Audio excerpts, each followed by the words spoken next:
None of it would have happened if Spider Barnes hadn't tied one on at Eddie's 2 nights before the Aurora was due to set sail. Spider was regarded as the finest waterborne chef in the entire Caribbean. Irascible, but altogether irreplaceable. A mad genius in a starched white jacket and apron. Spider, you see, was classically trained.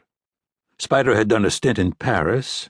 Spider had done London. Spider had done New York, San Francisco, and an unhappy layover in Miami before leaving the restaurant biz for good and taking to the freedom of the sea. He worked the big charters now, the kind of boats the film stars, rappers, moguls, and poseurs rented whenever they wanted to impress. And when Spider wasn't behind his stove, he was invariably propped atop one of the better bar stools on dry land. Eddie's was in his top 5 in the Caribbean basin, perhaps his top 5 worldwide. He started at 7 o'clock that evening with a few beers, blew a reefer in the shadowed garden at 9, and at 10 was contemplating his first glass of vanilla rum. All seemed right with the world. Spider Barnes was buzzed and in paradise.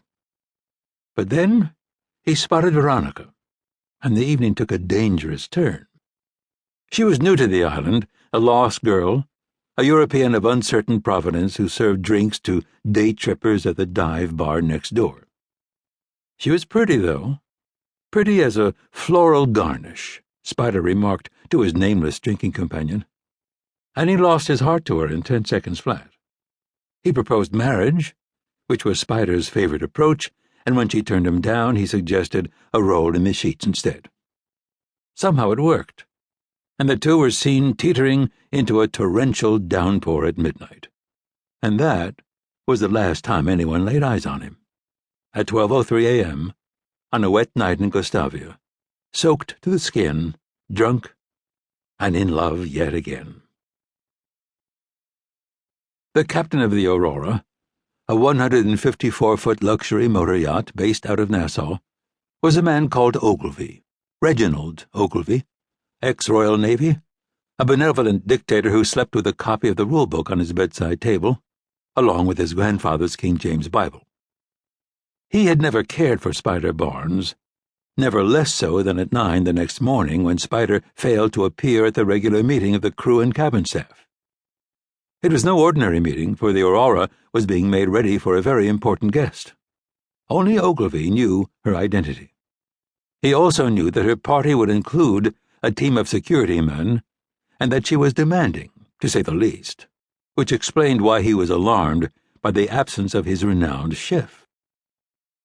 Ogilvy informed the Gustavia harbourmaster of the situation, and the harbourmaster duly informed the local gendarmerie. A pair of officers knocked on the door of Veronica's little hillside cottage, but there was no sign of her either. Next they undertook a search of the various spots on the island where the drunken and broken-hearted typically washed ashore after a night of debauchery. A red-faced Swede at Le Select claimed to have bought Spider a Heineken that very morning. Someone else said he saw him stalking the beach at Colombier, and there was a report, never confirmed, of an inconsolable creature baying at the moon in the wilds of Toigny. The gendarmes faithfully followed each lead. Then they scoured the island from north to south, stem to stern, all to no avail. A few minutes after sundown, Reginald Ogilvy informed the crew of the Aurora that Spider Barnes had vanished and that a suitable replacement would have to be found in short order.